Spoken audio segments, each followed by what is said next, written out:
উত্তর কোরিয়া বরাবরই আলোচনায় থাকে পরমাণু অস্ত্রের পরীক্ষা চালানোর কারণে। তবে এবার আত্মঘাতী হামলায় ব্যবহৃত ড্রোনের ব্যাপক উৎপাদনের নির্দেশ দিয়েছেন উত্তর কোরিয়ার নেতা কিম জং উন। তিনি এমন সময় এই নির্দেশ দিলেন যখন রাশিয়ার সঙ্গে উত্তর কোরিয়ার সামরিক সহযোগিতা নিয়ে উদ্বেগ বাড়ছে যুক্তরাষ্ট্রের। এই আত্মঘাতী ড্রোন হচ্ছে এমন এক ড্রোন যা বিস্ফোরকবাহী মানুষ ছাড়াই পরিচালিত মরণাস্ত্র, যেটি শত্রু টার্গেট ভেদ করতে পারে এবং গাইডেড মিসাইল হিসেবে কার্যকর। শুক্রবার রাষ্ট্রীয় গণমাধ্যমে দেয়া এক বক্তব্যে কিম এই নতুন নির্দেশনা দিয়েছেন।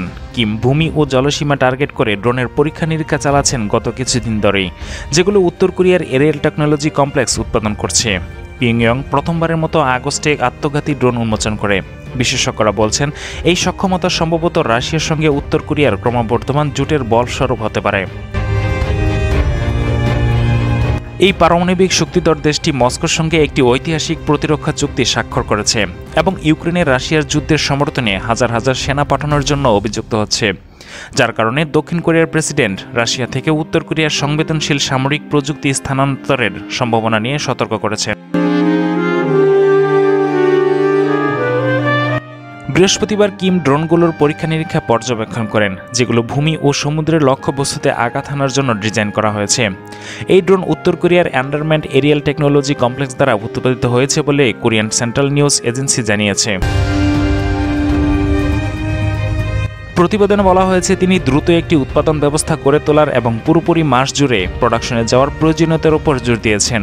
এই অমানবিক ড্রোনগুলো বিস্ফোরক বহন করতে সক্ষম এবং শত্রুর লক্ষ্যবস্তুতে ইচ্ছাকৃতভাবে আছড়ে পড়তে এবং কার্যত গাইডেড ক্ষেপণাস্ত্র হিসেবে কাজ করে থাকে।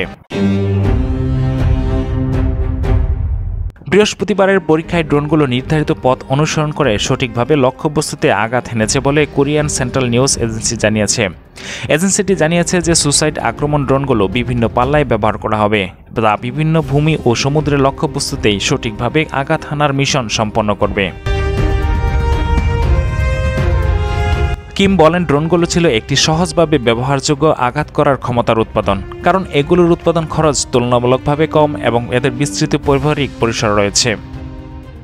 তিনি আরও বলেন উত্তর কোরিয়া সম্প্রতি অমানবিক প্রযুক্তি সিস্টেমে উন্নয়নকে গুরুত্বপূর্ণ হিসেবে বিবেচনা করছে এবং এগুলো দেশের সামগ্রিক সামরিক কৌশলের সঙ্গে একীভূত করার উপর গুরুত্ব দিয়েছেন কোরিয়ার সেন্ট্রাল নিউজ এজেন্সি।